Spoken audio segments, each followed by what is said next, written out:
Fruit Cat! It's Wednesday night, and you know what that means. Tell them, Canada Dry. We got a show to do. It's time to do Dynamite After Dark, September to Remember. You got the line, EVP. JFB, rev that engine. Pop, pop.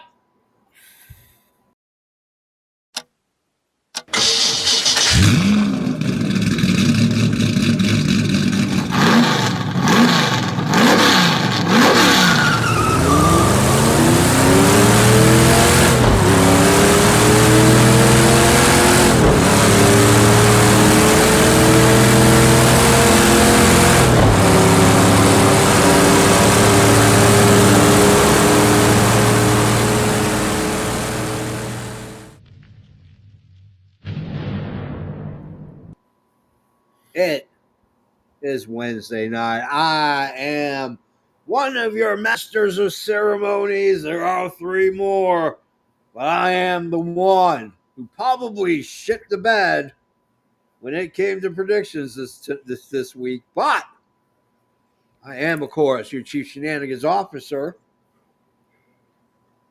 And Helen just granted me funding to create a shenanigans lab. Oh, Shenanigans. Anyways, yeah, I am the JFB, James from Boston. I am your Canadian hero, and this, of course, is Fruit Cat. Yeah. From realfruitcat.com. He's got 18,000 followers on Instagram. And I'm your Canadian hero. I no longer have the beard. I had an accident. You tried to get a little too cute and I tried to get a little too cute, and I had to shave it off. But you know what? I like it because now I get to start all over again. That's the beauty of it. There's a reason why I'm bald. Well, there was a reason why I shaved my head. One, I'm going bald, but two, I used to have a crew cut. I used to have a flat top, and it was getting more expensive, and so I decided I'm going to try it myself, and that's the reason why I shave my head all the time. And of course, I am the patron saint of professional wrestling. I am that gingered up, bubbly son of a bitch. I'm Can't Effing Dry, and I want to know this guy right here. Ladies and gentlemen, it is the Lord of the Manor. I am the man who is the bane of Helen's existence. I am not a Canadian hero, but I'm an American hero. And I happen to be better than your boyfriend. I am Lord Reinrich, and I am here with three fine gentlemen this evening to talk about our go-home show, September to Remember. There you go. All right. Introduce yourself, good sir, and a Marine. And y'all know, it's me. It's the EVP. You have to bear with me. I'm sick. Getting over COVID, something, I don't know. Everyone in my house is sick, so it got us all. I'm right there with you, dude. So we were talking about who is our special guest that's coming on the All Effin' Wrestling Show. You still got that graph there of our mystery guest? Yes, I do. Yeah, it should be that one right there. So, who is this guest? I don't have another clue for you, but I will tell you this. October 5th on the All Effin' Wrestling Show. We'll have an elite guest. Nice. Can't An wait. elite guest. Okay. October 5th on the All Effin' Wrestling Show. Okay. You heard it here first, yeah, SOBs. October Great 5th. way to start off spooky season. I guess I did give it a clue, didn't I? Yeah, I mean, you did. But hey, there's a lot of people on the AEW roster. You didn't really narrow it down. All right, it is September to remember. We are in London, Ontario, Canada. Just a hop, skip, and a jump away from Toronto.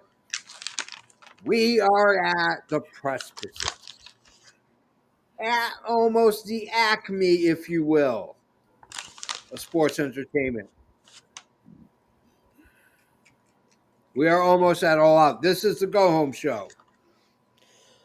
Before we get into all the shenanigans, I want to say I'm going to have a few hot takes, but this here is what I believe. AEW's Wednesday Night Dynamite should be 3 hours on a go home, regardless of whether it's on Saturday or Sunday. You need Dynamite to be 3 hours, and the last hour cannot be Collision. And in fact, you shouldn't have Collision on the go home. I like this take. I like it. I can get down with that. I think. Don't we have an hour of wrestling tomorrow, and then an hour special? No, they're doing the special tonight. Oh, okay. Yeah. So there's go to the Tony stuff on Schiavone. Saturday that you're probably thinking of.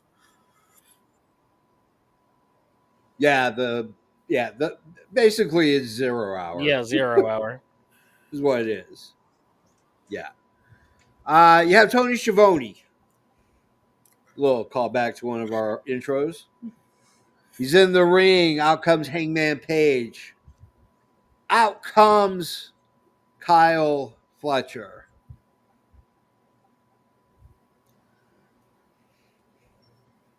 They lay down this one stipulation.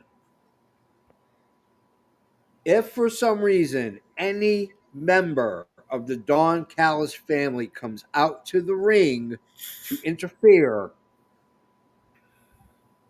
Kyle Fletcher will forfeit his TNT title. This makes it interesting. And now I believe that what we're going to see is we are going to see a clean match. Mm-hmm. Hopefully. Yeah. Ken and Dry, your thoughts on the opening salvo? I love that they put it in the contract. Yeah. To solidify with the fans that this is going to be a clean match. There's not going to be hokiness. I love that they solidified that in there. Yep. But the one critique I would say, I would have had Kyle Fletcher put it in there instead of Hangman Adam Page. No, because he's a baby face, and it kind of makes him look a little weak. I totally disagree with you. I think it makes him look smart. I think no. If you had Kyle Fletcher saying, "I will even have it in writing. If I have him interfere, I will lose this title," and he's the one that brings it up because then it makes it look like. Why would a heel do that though? A heel would never do that because he's so putting his chickens before their. He's so boastful that he thinks that he can do this. I don't agree. I mean, I can't see it. I just it feels weird. Why would you put your own belt on the? Why would you put your own belt via this? Because he's so like worried that they're going to interfere. I just think having Hangman do that, I would have done it differently. Okay, I'll let stew for a little bit. What Ryan Rich, your thoughts? I think how you have to look at it, Canada Dry. Hangman is doing this because he's trying to bring out the best in Kyle Fletcher. If you're listening to what he's saying, he's like, you don't need these clowns. You are good enough. You're not ready yet, but you are good enough. And so I think that this is Hangman's way of saying, hey, I'm not going to let you screw yourself over, regardless of what you want, or I'm not going to let them screw you over because I know that Don's not going to move against me now because this is in the contract because he doesn't want to lose the TNT title. So I think you have to think of it in a way to where it's Hangman is covering his own self, but he's ensuring himself the fact that he's going to get the very best of Kyle Fletcher with no interruption. And I think that's how you have to look at it, because that's the most logical way to present it. Like, I understand what you're saying, but there's he And let me just clarify it, that this isn't like a major thing that I'm like. sure, yeah, It's yeah, yeah, just a sure. little, I would little, I would little, yeah, a little little lenya, a salt or little pepper kombucha. spice in the soup, right? No, I get it. Now, I would say I would agree with you if Kyle Fletcher was on his way out of the Don Callis family, but we already have another prominent member who I think is on his way out. That's why that going that way doesn't work as well. And we'll get to that later on in the show. But everything that Hangman said was quite poignant. And the fact that you get Don Callis to squirm around because there's something in the contract he doesn't know about is always fun. That's just good. That's just good fun. Um, so yeah, overall the segment, I'll give it a halos up, but I will say something else about it later on. All right, Joe. Um, I thought it was great that I think it's great that Hangman puts this in for multiple reasons. For one, it's really nice for once to see the good guy being proactive.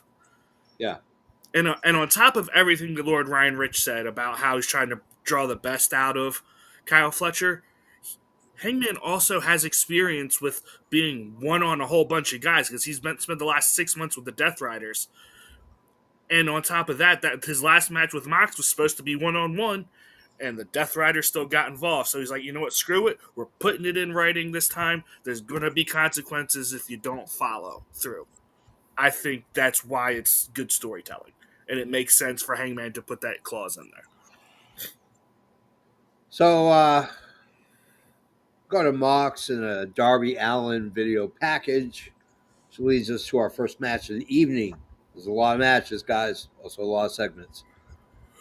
John Moxley is taking on Roderick Strong. At some point, Moxley's on the outside. Roderick Strong hops out. Marina Shafir gets in the middle. By the way, boys and girls, Marina Shafir is married to Roddy Strong. That's why I loved that line from Taz. He's like, I think Roddy's a little smitten with Marina. Like, Yeah. there seems to be some sort of attraction there. You would. Yeah. Well, she also had she had a big smile on her face. She had a big smile on her face, which was really good. So eventually Wheeler comes in, then Garcia comes in. We get Shenanigans. Ken and John, you go first. I like this segment. I think this was John Moxley versus fill Roddy. me in again. Roderick Roddy Strong. Yeah. Oh, right. Yeah, this was good. Like Roddy Strong looked good. Yeah. I think this was one of John Moxley's better matches recently. I think he pulled the fullness out in John Moxley, and I love the beating that he kind of took in this, like being thrown all about. That segment with his wife that was gold. I'm giving this match a Halo's up. Okay. Lord Ryan Rich. Yeah, I mean, the only critique I have of this match is I thought that it went a little long. Like, I don't think it needed to go as long, but I'm guessing it was just because they're trying to have filler for this 3-hour show. So I can kind of look by it on that. But it was a solid match. Roddy did look strong going against Mox. Like, in the past few matches, Mox looks a little bit more human, I guess, than he has in probably the last 3 years since he's been, on our screens. Yeah. But overall, it was good. Of course, you got to get young DG Danny Garcia out there, and the interaction between Roddy and Marina was funny. I give it a halos up.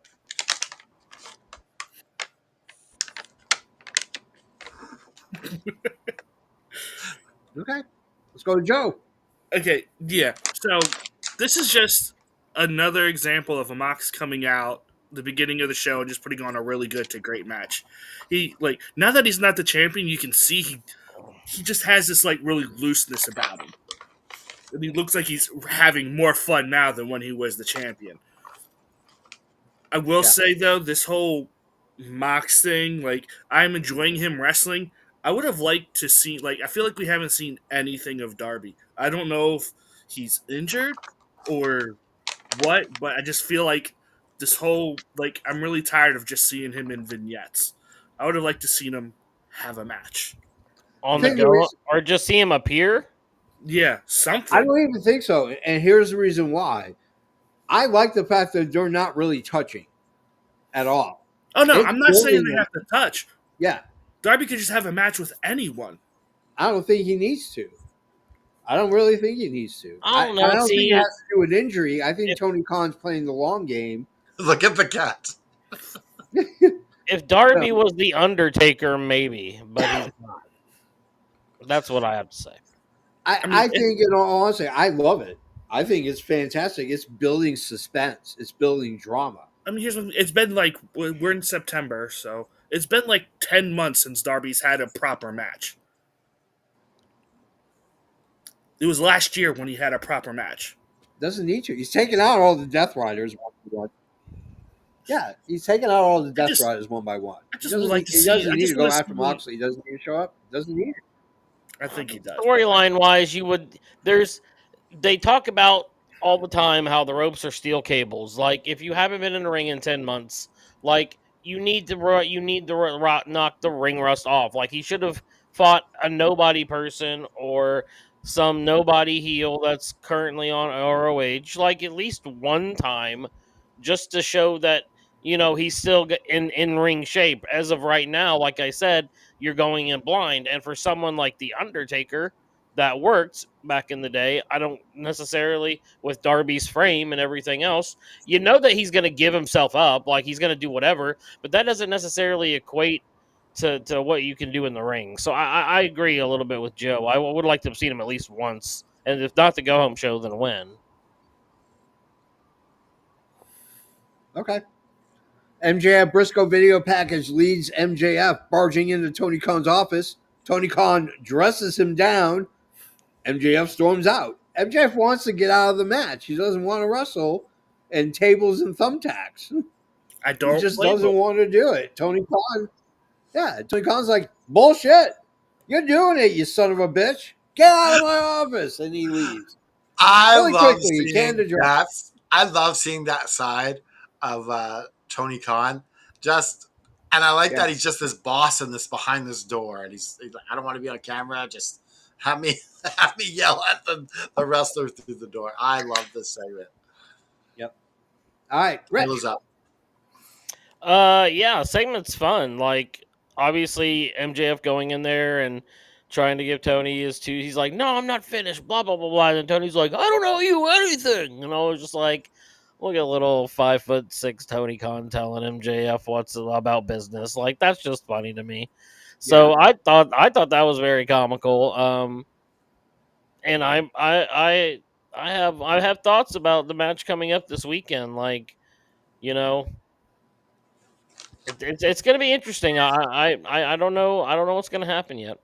Briscoe's going to win. Oh, really? I think Briscoe's going to win. I think that's what Rich is alluding to. Am I correct? Maybe. Yeah. Or is he? I think Briscoe wins. I don't think he does. Well, this is the reason why I think that he doesn't. Obviously, he doesn't win clean. It's a tables and tax match, so it's TNT. You can't win clean. I don't think no one's gonna. I'll remind you, not so many months ago, when I was predicting Hangman Page was going to win the championship, y'all told me I was told me I was loony. I was Coco in the Cocoa Pop. You're right.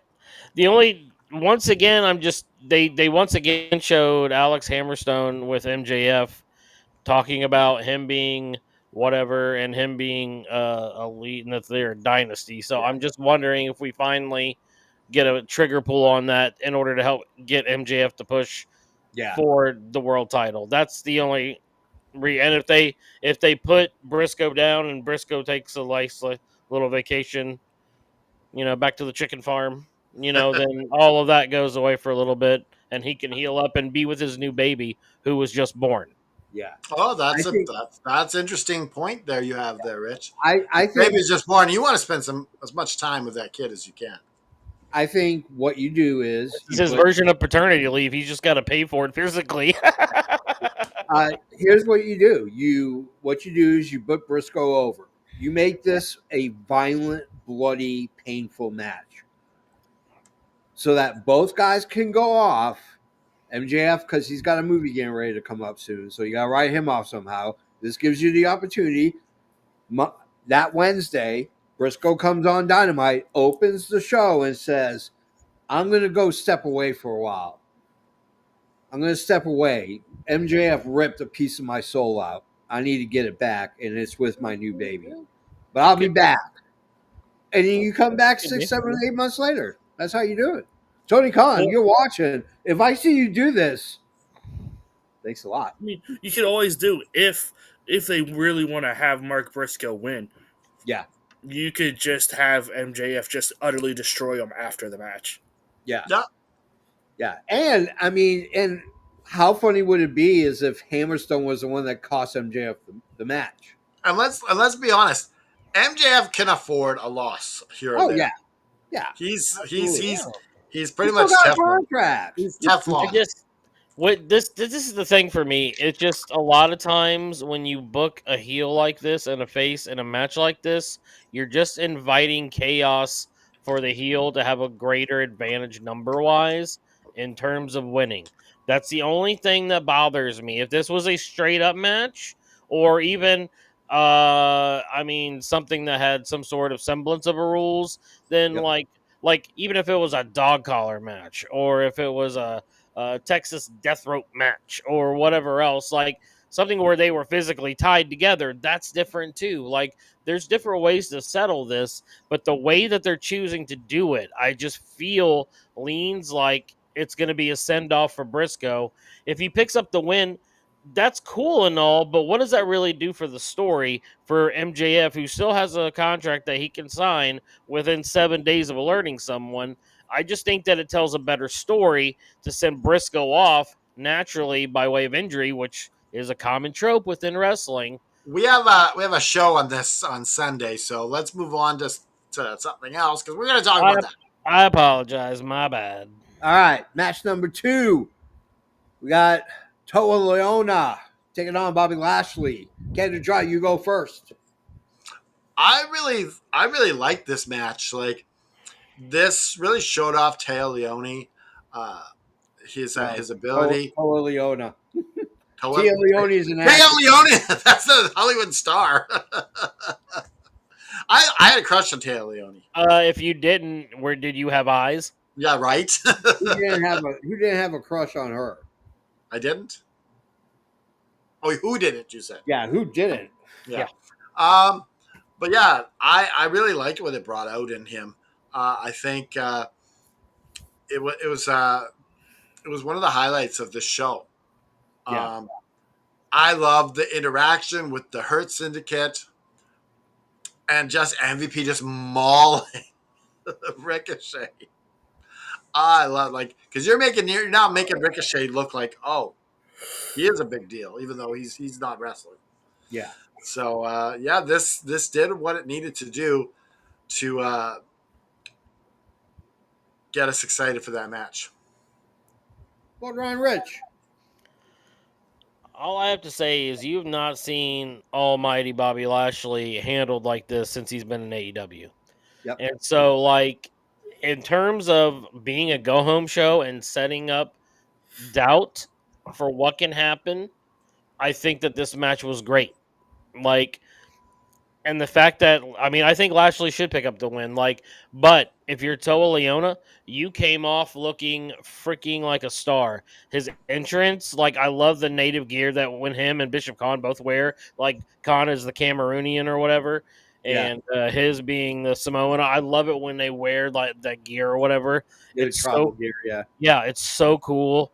And I hope that they wear it at All Out. To be honest with you, I hope they go all out with it. Literally.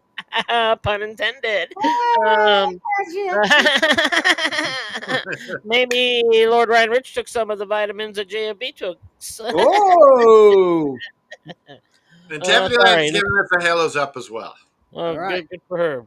I felt like Joe. Ross Perot there. It was like, "Boop, boop, boop, boop, boop." Vote for me.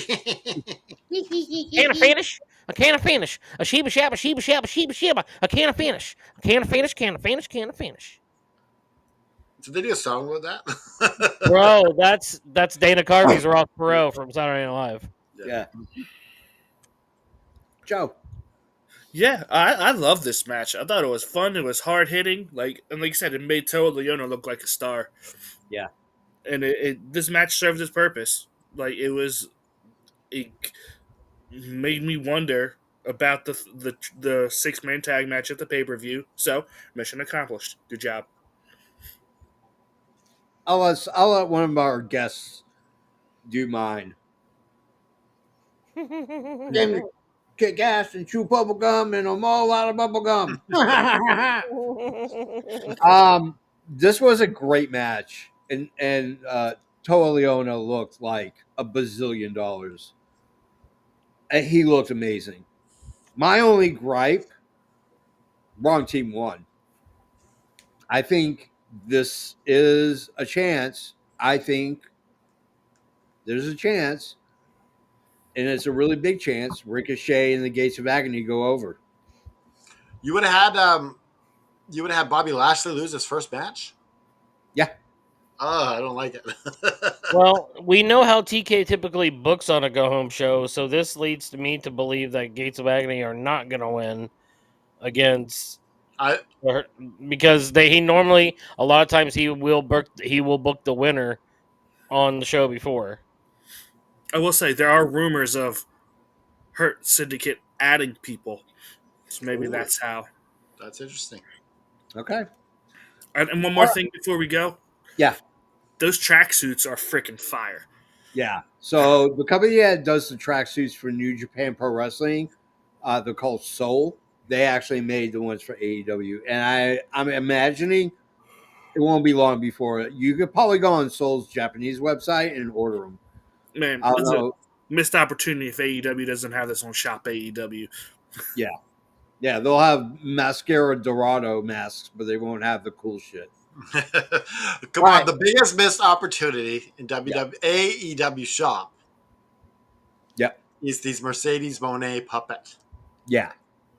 Yeah. If we could all buy that Mercedes, I'd have a Mercedes Moné puppet. Yeah. So we go to Schiavone. He's in the ring. Cope comes out. Christian comes out. FTR comes out with a boatload of security guards. Cage and Christian, instead of Christian and Cage, or instead of, I'm sorry, it's going. He wants it to be Christian and Cope, not Cope and Christian. It's Cage and Cope. Yeah, Cage and Cope. Cage and Cope, not Cope and Cage.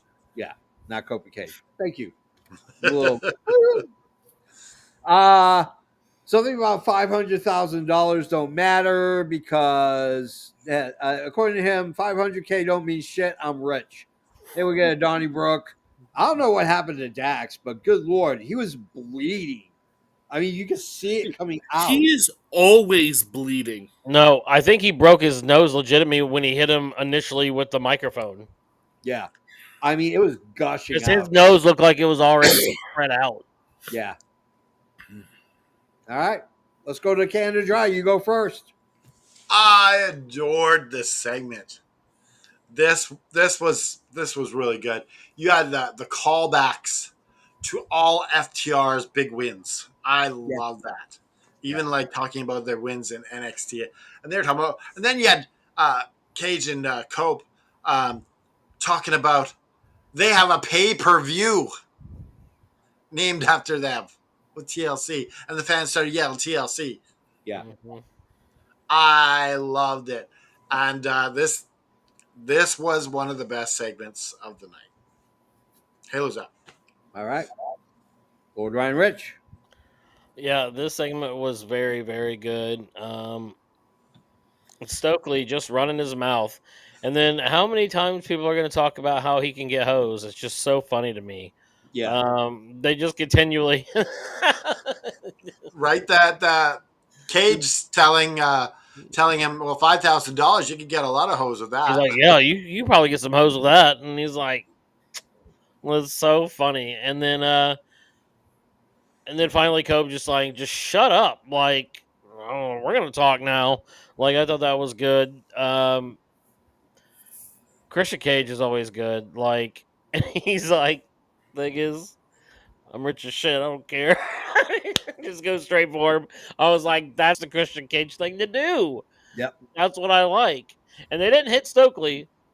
They just hit Dax and Cash. It's only a couple 100,000. Like they could do Yeah. that a couple times before they could hit Stokely and still have money over. So I think it was fun. Halo's up. Yep. EVP Joe? I don't know. Maybe it's because I'm sick and I just wasn't with it, but this to me was wrestling's version of this could have been an email. It didn't do anything for me. It didn't add anything to this feud. I think it's probably you're sick. No, like it didn't add anything. Like it added absolutely zero to no intrigue to anything. No nothing. I don't look. I don't care about TLC pay per views. I just it didn't do anything for me. It's just I don't know. I just I can see I don't it. know. I liked it. I mean, for me, honestly, I kind of agree with Joe. It really didn't advance the story. The story is already at its boiling point. Yeah, there's You no. can't boil water higher than what it's boiling. No, they're just pretty much keeping the temperature hot. No, no, they're not simmering. They're running in place. Like you're right. I mean, I don't think it should. I mean, the stakes are a little bit higher because Dax broke his nose. That's added intrigue. You get for free. That wasn't planned. Anyways, let's go to Renee. I'm going to gloss over this one really quickly. Renee's in the back with the Bucks. The Bucks are the cash rich now, bitch. And so they're just tossing money around. They're paying off the pyro guy that gave Renee 10K. They got glitter suits. We later find out that Nick blew a lot of it on the slots. Which you would know if you watched BTE. There you go. All right. Let's go to match number 3. We have the Bucks. They are going against the Bang Bang Gang. The Bucks get their normal intro as of late with pyro times 1 million, or at least whatever they got paid, whatever the pyro guy got paid. You know, that's what they got. So, excuse me. Whew. I like Taz. Taz likes to add Jones at the end of everything. I don't know if you noticed that. He did this well before AEW. Ron John Jones. And they tried to pay off the referee, which I thought was appropriate for the Bucks. Canada Dry, you go first. Match number 3. So I think it's hilarious that they're carrying this money around with them. They're not putting it all in a bank. They're not putting in no hedge funds or making it grow or anything like that. They're just blowing it like a kid at the candy store. My grandmother, my nana, never put money in the bank. She took her cash, she put it in coffee cans and buried it in the backyard, put it in cupboards, hid it everywhere. And no one ever stole it from her? No. And when A lot we of went, a lot of old people do that because they don't trust banks because of the Great Depression. Yep. There you go. All right. Lord Ryan Rich? This was very interesting all the way through because if you want to tie it back to BTE, the pyro guy, that's Charlie. He's a mainstay on BTE. He was one of the producers of it, I think, for a while. But he's also married to Jamie Hayter. Yeah. And then you have that tie-in, but then you also have the tie-in of the Bucks trying to pay off Rick Knox, which is also an old BTE storyline. Which back when they were for the Elite, he was their personal referee. So like there's little Easter eggs sprinkled within here for the people who been around for a while, and I enjoyed that as someone who's like a superhero film thing. I love when they put in Easter eggs, so I thought that was really fun. The match itself, I thought was good.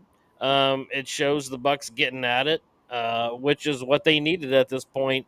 And it's funny that they ended up giving Renee $10,000 just because. I thought that was funny. So I give it a hails up. All right, Joe.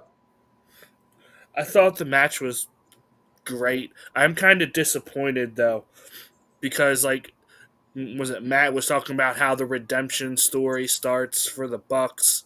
I don't feel like they've hit rock bottom yet.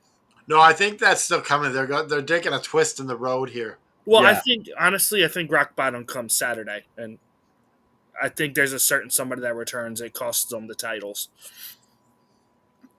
But we'll talk about that Saturday on the. Yep. You got my vibe. You got my vibe, Joe. Yeah. But yeah, great match. It's always fun. I love watching the Bucks wrestle, man. Like, no one will ever be able to convince me that these aren't like the greatest tag team wrestling today. Yeah. All right. We go to a video package of the 8 women's tag match, and we go to the fourth match: Beast Mortos versus Mascara Dorada. The winner goes on to compete against Okada and 2 other guys that will be named later for the Continental, right? I think it's just a 3-way for the Unified. It's a 3-way for the Unified title. Okada, Takeshita, and the winner of this match for the Unified title. Okay. Which was Dorado. Yeah. Okada comes out. Takeshita comes out. Spoilers. They all watch the show, okay? Spoilers. So you got Takeshita. You know what? I mean, it is what it is.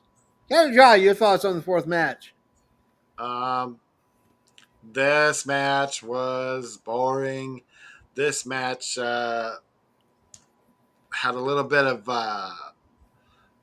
clunkiness to it. Botch or 2.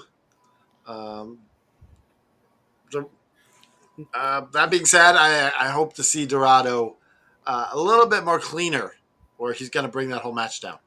Yeah. Real quick before Lord Ryan Rich goes, Lord Ryan Rich, you just got to remember Canada Dry doesn't like Lucha Libre wrestling. I saw the look on your face. It was clunky. No, it wasn't. It was a Lucha Libre match. There was 2 big clunks in that match. You were out of your mind. Lord Ryan Rich, your thoughts? You are out of your mind. Dude, that was like dang near the best match on the whole card. Beast Mortos should not be doing the things that he did with Mascara Dorada. Are you crazy? Beast Mortos should not be in contention for the Unified title. Why the heck not, dude? What has he done to deserve it? Star. He's a big overseas star, which is what this is all about. He hasn't won shit. I'm just saying.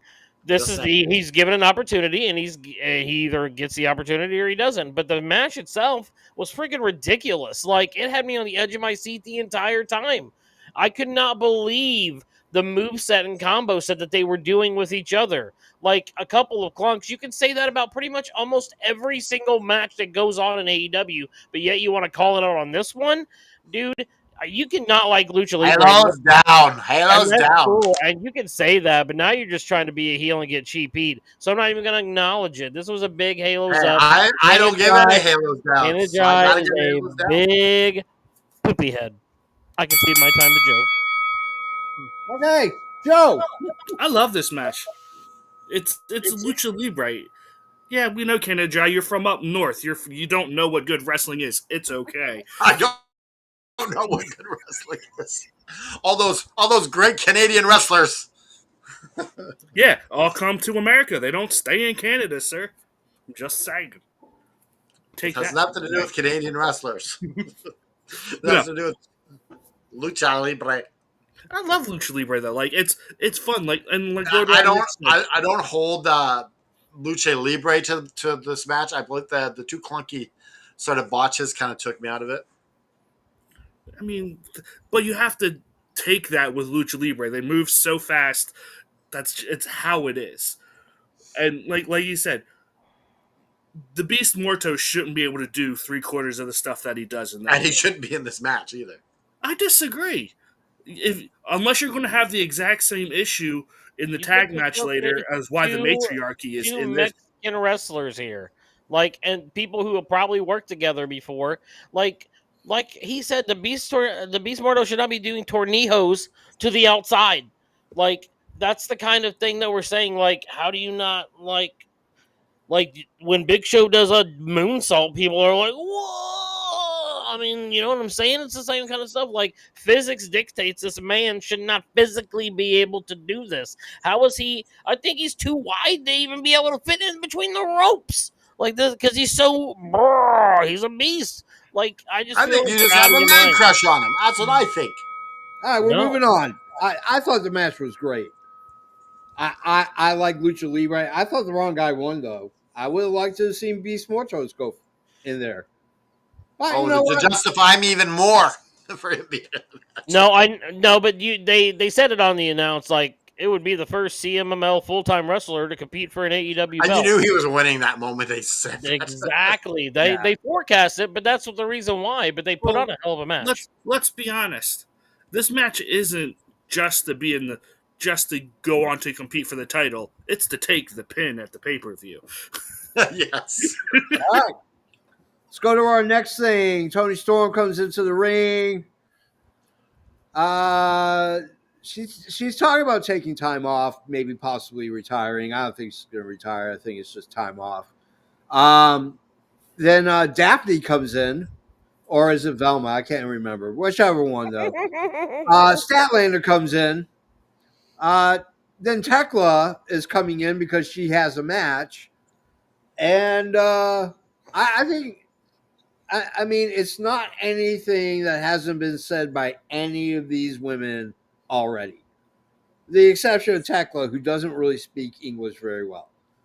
So let's move on to the no holds barred match. By the way, Can I just say I liked when they had the interview? It reminded me of like Bohemian Rhapsody to a certain extent, like all these people just popping in. the music video. Skybush.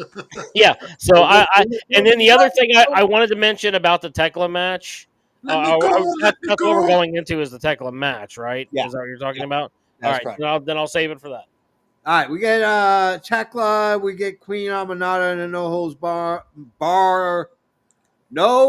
barred match. Damn, why is it so tough to talk? Because it's a late. Yeah, It's not the Flintstone vitamins. no, It's a combination, you know. It's definitely not the Flintstone vitamins. All Right, Canada Dry, you go first.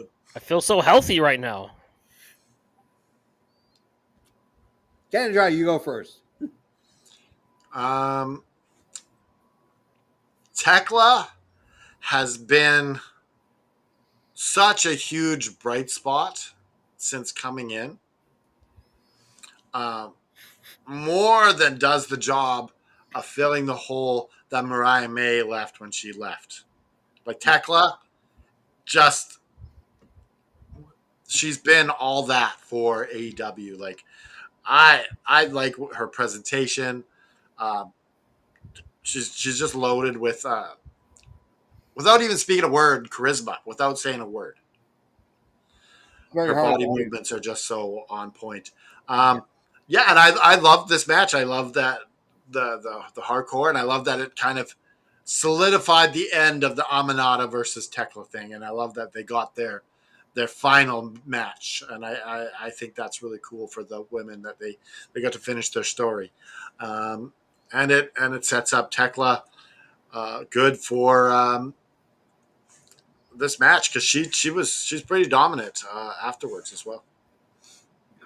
Lord Ryan Rich.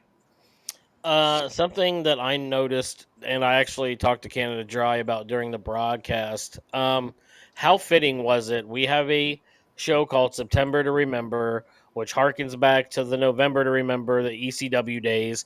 And to me, Tekla, and it goes back to Tiffany's last comment about Tekla's clothes, she reminded me so much of Raven in this match. it felt so. It had still had that. Almost wish this match and this week would have been in 2300 still, because that would have made it feel even more. But that was just something like she felt like the female Raven in this match. Yep. And I really enjoyed it. And Aminata, dude, the girl was hitting stiff, like Yeah. stiff. Like she really does have a problem with Tekla. Like she like her baby daddy owe her money or something like that. I was like, geez Louise, like what's going on with these people? But they sold a heck of a match, and I'll tell you what, these ladies in AEW have consistently, historically, always put on good street fights, hardcore matches, anything. Like they're great. Yeah. Halo's up. All right, Joe. Oh, I forgot what I was going to say. That sucks because I had it in my brain the whole time. Do you hate that? Did you take some Flintstone vitamins as well? I should have. Maybe I'd remember it. Good for brain function. Yeah. Oh God. Yeah. I can't remember. Anyway. Yeah. Once again, another great match. It's a hardcore match. And like Rich said, women knock it out of the park every time with these stipulation matches. Oh, I remember what I was going to say. That tarantula suplex that she does looks like it hurts so much because she snaps them down. They don't land on their back. She lands on her hip. There is nothing there to brace that fall. Ridiculous. And her core and Tekla's core strength is out of this world. Yeah. Yep. I love the match. To speak on Tekla's clothing, she looked like one of the million faces that John Bon Jovi has rocked. Because according to John Bon Jovi, I've seen a million faces and I rocked them all. Whoa, we're halfway there. Oh, wrong song. I remember what I wanted to say. Come on. Wait, all right, so this is where Dynamite ended and Collision started. Now, if you're watching it on regular TV, you didn't have a problem. It kind of flowed right into it. For those of us who are taking Flintstone vitamins and are watching it on HBO Max, it's not one continuous thing. You have to exit out of the Dynamite and go into Collision. It went to the box where it normally does for commercials. So I sat there for about 5 minutes going, this is the longest commercial ever. Then I realized it said, your event is over. No. Oh. So did I miss anything between the Aminata Tekla and the matriarchy jet speed match? I don't think so. Okay. Well, let's go to match number 6. It's matriarchy versus jet speed. Here's my take. Did we have the interview with Darby and No, that's after. okay, you saw that. Okay. Yeah. Here's my take. Here's what I think is going to happen. And it's going to be an agreement. Nick Wayne's going to come back at All Out. Nick Wayne is going to start berating and abusing Luchasaurus. I don't care what you guys call him. He's wearing green. He's Luchasaurus. And he's going to smack him around and push him around. And then sure enough, Jack Perry's going to show up. So now it's going to be, don't shake your head at me, Joe. It's not where Jack Perry's showing up, sir. You just be quiet for 1 second. I'm going to curse you down, good sir. I'm the chief shenanigans officer. So Nick Wayne's going to come back, blah, blah, blah, blah, blah. Jack Perry's going to come back, and he's going to team up with Luchasaurus. Okay? Now you have Nick Wayne and Kip Sabian, who are going to be a mid-card tag team until eventually, within weeks, Nick Wayne is going to get sick and tired of Kip Sabian, and he's either going to stay heel and kick him out, or somehow we're going to find a way to get Nick Wayne to be a face again. All right. Kendra, you go first. Yeah, this was a great tag team match. I enjoyed it. Good seeing Luchasaurus on Dynamite again. Kill switch. Luchasaurus, whatever. I love the shenanigans between the Kip Sabian and Luchasaurus. They stole the show. Like that. That's just entertaining.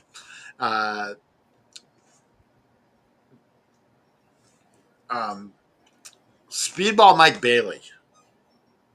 He looked amazing in this match. Like all the things that he can do. Like he just like had the spot. I had barely even noticed Kevin Knight in this match just because Speedball was just looking so good.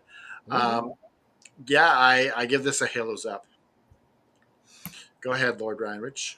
Yeah, I thought it was a fun match, and as you're focusing on Speedball Mike Bailey, which I agree, his performance was spectacular. I want to focus on Kip Sabian. Like this dude is just a solid wrestler through and through, and even since I started watching him, and it was just him and Penelope, and he was goofy even before the Miro stuff. I was always like, this kid has the potential to really be a good wrestler if they get a right gimmick for him. I thought this match made him look really good, which I thought was good overall. To JFB's point, though, I think Killswitch is done. So I don't think that he's going to be with them at all anymore to help out with anything. So I don't know if Nick Wayne comes back at all out. That's fine. Blah blah blah. But he's wrong about Jack Perry. He's wrong about Jack Perry You're wrong, JFB. because Jack Perry, this is what's going to happen. Jack Perry is going to come back. He's going to cost the Young Bucks the titles. And then the following Dynamite, he's going to find his comeuppance. And guess who's going to be there to help out his old friend? A newly freed up Killswitch. And that's how they reunite. And he goes back to Luchasaurus. I don't know if they're going to be the Jurassic I don't know what Express. Killswitch. I think I like him keeping the Killswitch name. To be honest, I mean, that could be too. Like they could figure out a new cool tag team. But I mean, Scapegoat and Killswitch. Come on, that's cool. uh, Scapegoat, Killswitch, Killgoat, Switchgoat. Man, The man PETA goat, people will love it. man goat, Dino goat. I don't know something. But yeah, I think that's how all that's gonna play out. Or mine happens and yours happens at the Just same went to time. go get more gummies. This is great. Yeah. More vitamins. So yeah, I think Jack Perry comes back and frees Luchasaurus, and then at the end he shows up and he not at the end obviously, but If this for happens, that we'll never four-way live it. tag, We'll he never shows live up this and talks down because about the match. he'll be I'm throwing it just in our saying face. because of how BTE was, Look, it's not gonna happen that way. it's going to be he's going to deal with the Bucks first, and then maybe he goes to free. Am I But going to I have will to say- start watching BTE just so I can predict correctly? Yeah, Yeah, Fuck this shit. because look, I'll tell you what happened on BTE is Matt Jackson gets some mail, and what it is, it's a knife and a letter that says, "Here for the next time you want to stab me in the back," and it's from Jack Perry. Okay. Well, I retract what my previous statement. I will say though, I did find it very interesting that Kip Sabian was very much dressed like Jungle Boy tonight. Yeah. Very much so, yeah. All right. Let's go to Big Bill and Eddie Kingston promo. Yeah, okay. Let's move on. We get to the Darby interview with Bryan Danielson. He mentions Sting. And that leads me to believe that Sting's going to be at the match. It's also interesting that Darby asked Danielson to give him his word that he would not get in if something was to happen. JFB, can I ask you a question? Sure. Sting's first appearance was at Winter is Coming, correct? Yes. Correct. Was that not in Toronto? It was. All right. Canada Dry, you go first. What are we talking about again? Danielson and Darby Allin. Oh, I love this interview. I just loved how Danielson was so personable. Yeah. It just seemed like two friends sitting down talking. Yeah. And I love this interview. I love the little whisper in Darby's ear. What did he say? We don't know. We're gonna find out eventually. Yeah, I love this role for Danielson, and I love this whole sit down thing. Yeah, that was chef's kiss. Yeah. It was that. What do you think Danielson said to Darby? I have no clue. Yeah. No clue. Okay. Lord Ryan Rich. Yeah, this was a very interesting sit down. Um, I, as Canada Dry talked about, he was personable, but to me, he was even almost more than that. He was meek, like timid in the way that he reacted to what Darby was saying when he was like, no matter what happens, don't intervene, don't blah, blah, blah. And to me, those words, it's like, no matter what you see happen to me, don't come in, don't do anything. Yeah. I think that seals the deal. I think that Darby's going to lose this match, and it's going to be something horrific that Brian Danielson has to witness. And I think that this is kind of like the old in the story of Julius Caesar. It's like the old lady saying, beware the Ides of March. It's a portend. It's something. It's a loom of doom that's forthcoming, and I don't know. It's just how I feel it. It's what it gave me feels of. Now, what he made him promise to do in return, I'm very interested to see what that is. Yeah. Halo's up. That was absolutely beautiful. Hot damn. The Academy thanks you. Joe, you get to follow. I will say, me and my tag team partner here are very much on the same vibe because I think Mox is winning it all out too. It feels like they're painting it on too heavy for it to not be true. Mox is very well known for his stories to forecast what's going to happen and how it happens. Yeah. It might not be him this time, but it's definitely Darby giving off these doomsday vibes. With that said, Danielson is not real. It should be illegal for him to be one of the best wrestlers in the world and for him to be so damn good at this commentating and interviewing stuff. It's just not fair. Yeah. Well, he It's knows like, how to sell and when to sell. yeah, like I mean, That's I the knew he perfect would thing. be good because I've said this since it happened. I love Danielson as a commentator for the CWC when WWE did their thing. Yeah. Him and Mauro Ranallo, because it wasn't just unhinged yelling Mauro. It was Mauro Ranallo and it was Danielson. Danielson giving insight, showing that he's a wrestler, but having his favorites, but not making it to where it ruined the wrestling match. He's Yep. just magnificent at it. Mhm. Absolutely. You guys want to I- know what's in the flower shop today? yeah, what's in the flower shop? So we're gonna attempt to make our 90s women's Mount Rushmore. 90s women's wrestlers? Mount Rushmore. Of 90s pop culture. 90s women wrestling. 90s women wrestling. So Not the only rule is if I say it, you can't pick it via down the line. Okay. This is going to be a really short list because there were not a lot of great wrestlers. Well, in so that. there we go. We'll have a women's Mount Rushmore. Okay. There's like only 4 women in the 90s in wrestling that you could put on a Mount Rushmore. There we go. So how are you going to say if you say it, I can't say it? Then you figure it out. You better think of one of the other ones then. First, Canada Jack, that ain't fair. You should die by your rules. All right. I liked the match. I liked the interview. I thought it was really good. It humanized Darby Allin. You know, the video of him crying because of the large amount of dead bodies, because they don't take them off the mountain. They're there. Yep. And him talking about his uncle, he's reintroducing his past and is talking about the present. We'll see what happens in the future. I agree with the both of you yahoos. I don't think Darby Allin has a lick of chance.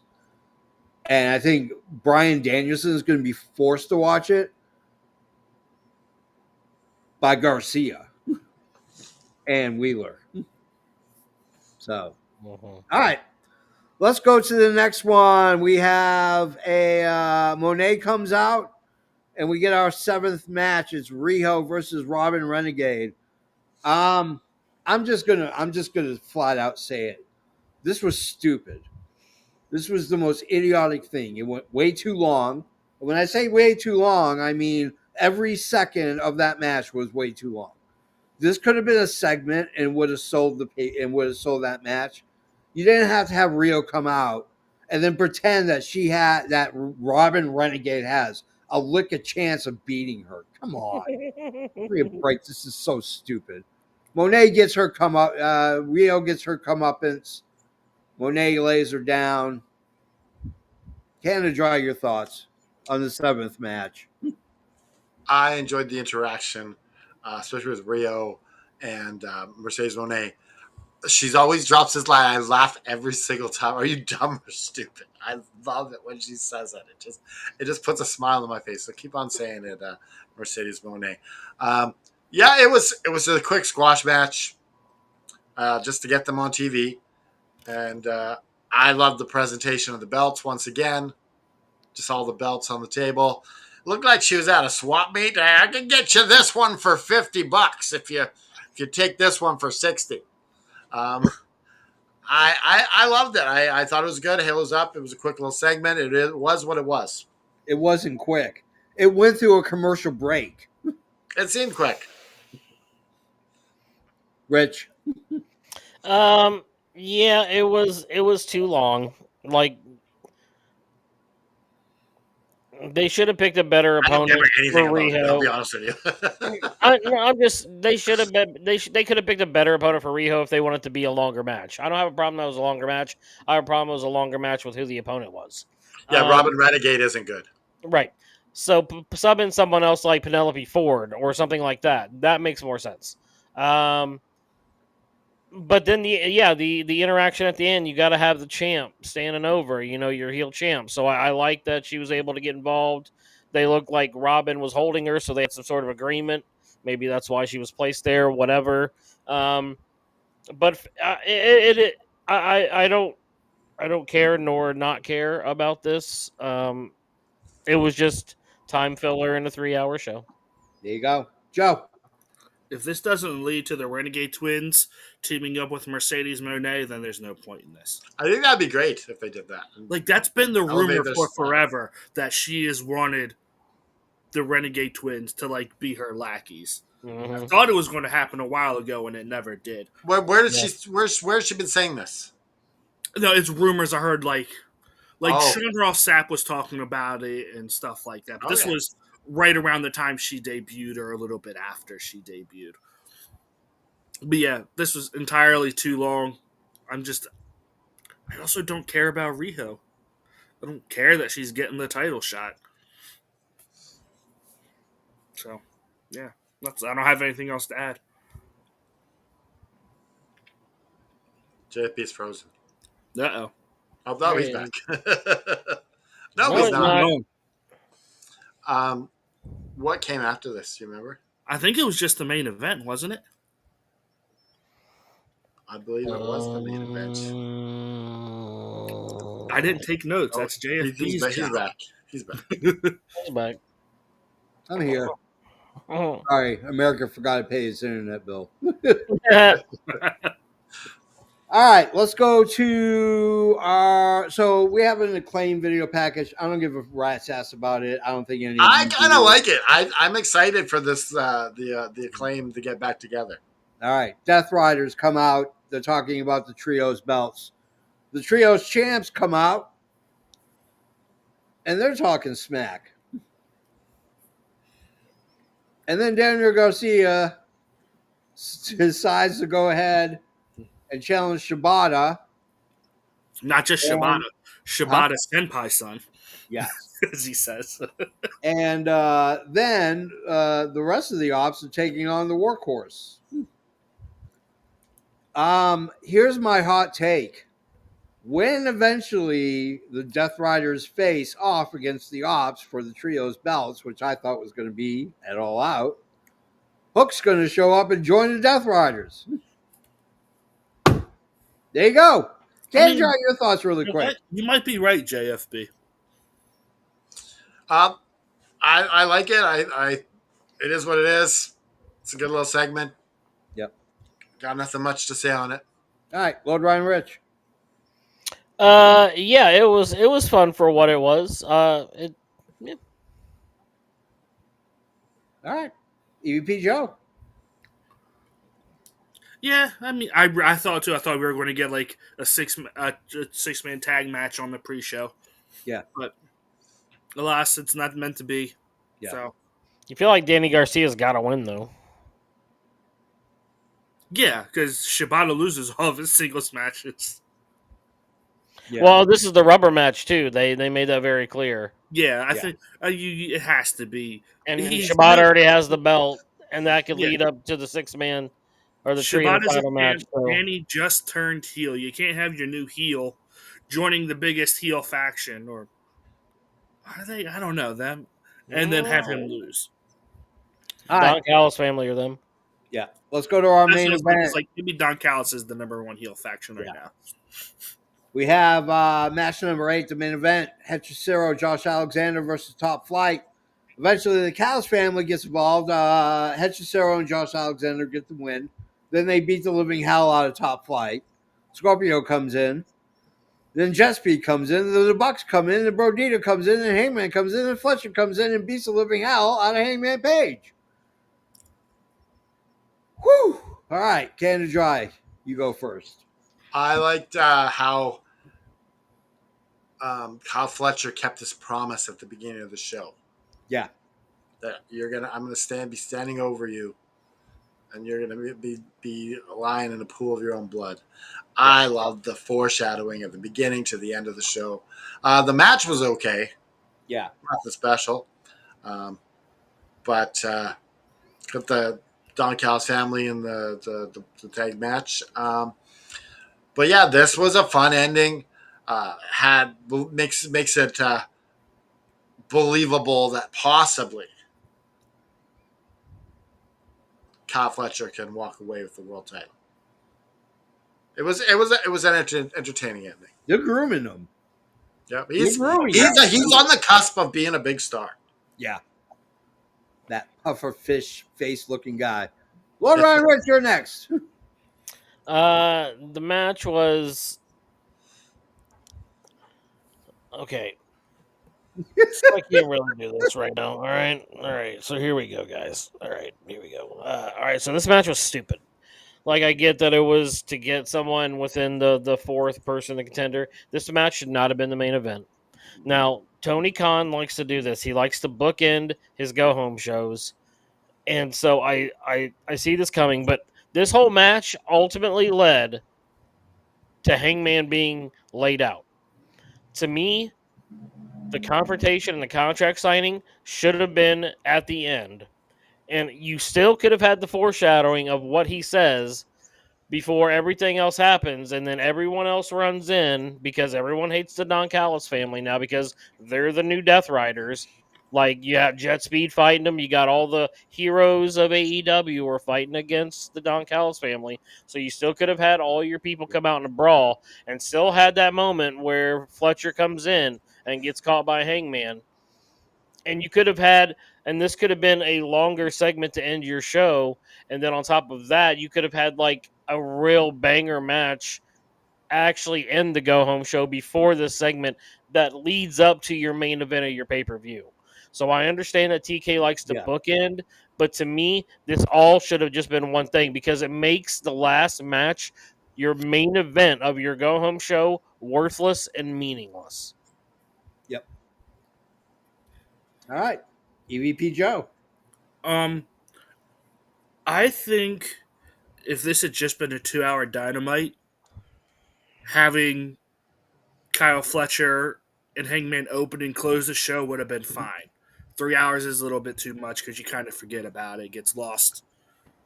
It's because And you 3 want to have hours. a bigger main event for a 3 hour show. Yeah, 3 hours of TV wrestling is different than a pay per view, in my opinion. And it's just like I forgot until they mentioned it, like towards the end of the match that, oh yeah, we still have to see what's going on after this match with Fletcher. But yeah, the match was fine. I don't think it should have main evented. I get why it did because it led to the big scrum afterwards, but Just Well, they made it because it was a collision match. That's the problem. Yeah, They that's true. differentiated. I don't care. To me, it was a 3. This wasn't Dynamite This and was Collision. a This was a 3-hour 3-hour Dynamite. Dynamite to me. Yeah. Can we move on to the flower shop? Yeah. No, because I haven't Hey, done you mine. know what? We're only at an hour and 10 minutes on a 3-hour show. Hey, I'm We're doing shocked you pretty guys darn are wanting good, to go okay? longer. I'm trying to push her along. I also have to be up for work in 5.5 hours. Yeah, I did not like this match. I thought it was stupid. It should never have main evented. The shenanigans at the end were perfect. The match was not good. I did not like it, and I did not like it. Sam, I am. I give it a halos down. All right. AEW shuts off the lights, but AFW doesn't. We light the candles because we're getting ready to go into one of the most sexiest stores in the world. Also, not bankrupt as so many are right now. It's the flower shop. Welcome to the Flower Shop, brought to you by ProWrestlingTees.com/Adrian Adonis, where you can pick up all your Adrian Adonis gear, just like this shirt you're looking at right now. All right, the rules are simple. Favorite match, favorite segment, number of bells, and your Mount Rushmore of 90s ladies wrestlers. Kendra, you go first. So, because UB Joe was complaining, I'm going to do something nice. Oh, I'm okay. going to let him go first, No, and I'll go all right. second. Okay.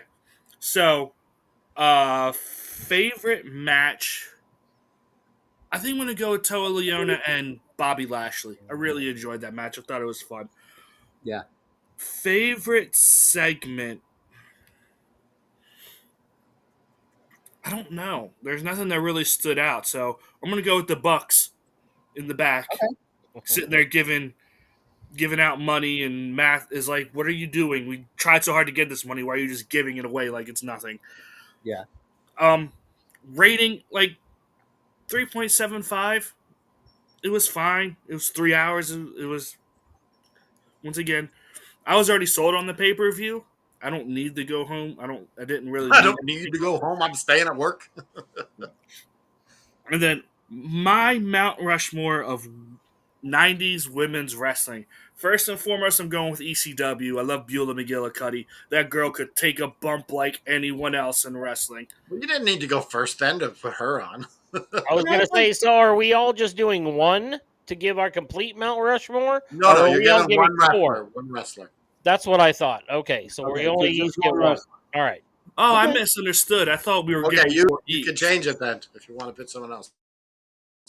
You know what? No, I'm still going to give the shine to Beulah McGillicuddy from Her ECW. Lula was awesome.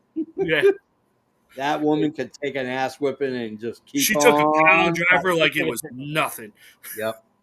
Francine All right. did too, though. All right, now I'm gonna go with my match of the night. I'm going with that with Tekla and Amanada. I thought that they looked so good. Like it was very entertaining. My segment of the night is Cage and Cope and FTR. I had a big smile on my face the whole time. I'm giving this. I was entertained thoroughly the whole show. I'm giving it a 4. And my Mount Rushmore of 90s women's wrestling is Trish Stratus. Because she's Canadian, I'm Canadian. The show's in Canada. I can't ignore Trish Stratus. Was she there for the 90s, or was she not? I thought she was early 2000s. No, it was in the end of the 90s. Let me go do some fact checking. She's part of the Attitude Era. All right, Lord Ryan, you go next while we do some fact checking. Yeah, hold on. All right, hold on. March 19th, 2000 was her debut. Oh, You're about 3 months too late there, sir. it was close. Very close. Okay, I will change it to we're gonna change it to what's her name? I had her name. What's the one with the veins on her side? Luna? Luna Vachon. Okay. You son of a bitch. Motherfucker. Was that who you were gonna pick?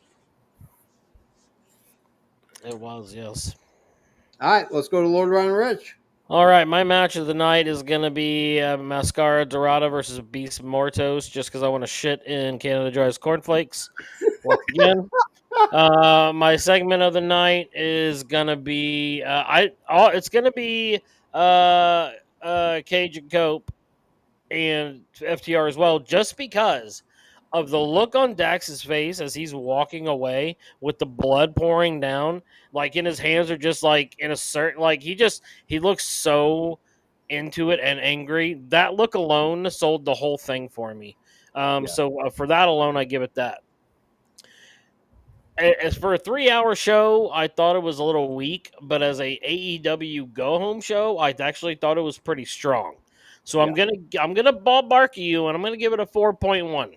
You bought 2 shows in a row. You Bob Barkered me. I'll bark at you 4.1. I'm gonna go. You see, when I think 90s, I think earlier and earlier. So I'm gonna go with Alundra Blaze. I like it. I knew like it. I had it in my head. I knew you were going to say that. He's left with scraps here for the No, there's plenty. I'm stuck with an older, out of shape Wendy Richter. My favorite match was Bobby Lashley and Leona. That guy looked like $1 bazillion.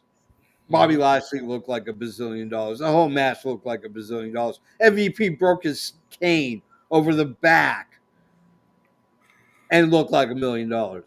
Okay. Favorite segment is going to be Darby's interview with Bryan Danielson. I think it was very pivotal in storytelling and very pivotal in leading you in one direction when we all know it's going in this direction. So I'm going to give it a 3.5. I thought it was strong. It was a good go home show, except for the main event. The main event was horrible. And endings are important. Endings are important. Yep. In terms of female women wrestlers from the 90s, there are so many that you can go with. I'm gonna go with Alundra Blaze's probably biggest opponent, and that was Bull Nagano, who is now in the WWE Hall of Fame. She is underrated, but she played the greatest foreign heel in women for women at that time. And she is an amazing wrestler. She's an amazing person. She lives in Hawaii. I've met her at fan conventions. She is a ball of happiness and joy. It's amazing. So, all right, what's our cumulative score, Accountant Joe? Our cumulative score is 3.8375. There you go. All right, I'm going to try. Do we have the Saber promotional video? I do. Yes, I do. Of course, I do. Hello. Hello, McFly. This show is brought to you by SWA Sabers. They make some of the best high-quality sabers. Now, there's 2 types of sabers. The one that is being run over by a car is a combat saber. It's built for combat, smacking against people's skulls. Then they have the cosplay one, which is to look a little pretty. It's a little bit more screen. But you can't be messing around. You break it. Yeah, but you will break it. Just to give you an idea about what they're all about.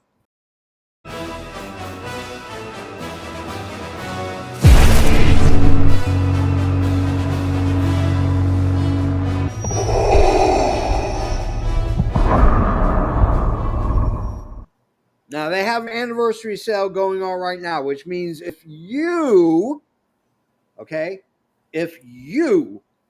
buy 1 lightsaber, you get 2 for free. And it's in the link below. Links below. Now, the other thing is college football, NFL, basketball, hockey, baseball, the drive to the playoffs. Everything is happening right now. So all you need to do is go to DraftKings. There's a link down below for DraftKings. Go ahead because AEW is on DraftKings, guys. and you get a chance to win in a pool of $10,000 by predicting. Predicting. Speaking of prediction leagues and all our social media, there's another link also there. Sends you to all our social media links. Now, if you are a fan of our show, and I know that you are, and you want to go ahead and show the world just how great we are, get yourself a shirt, prowrestlingtees.com/FN. Yeah. Effing wrestling. FN Wrestling. Sorry. It's late. Anyways, on behalf of Canada Dry, on behalf of Lord Ryan Rich, on behalf of EVP Joe, I am the JFB. On behalf of Fruit Cat. Remember that sometimes in life you get knocked down. But just as surely as you get knocked down, you rise up again. And you rise up by reaching out to your friends, your family, your neighbors, your community, your church.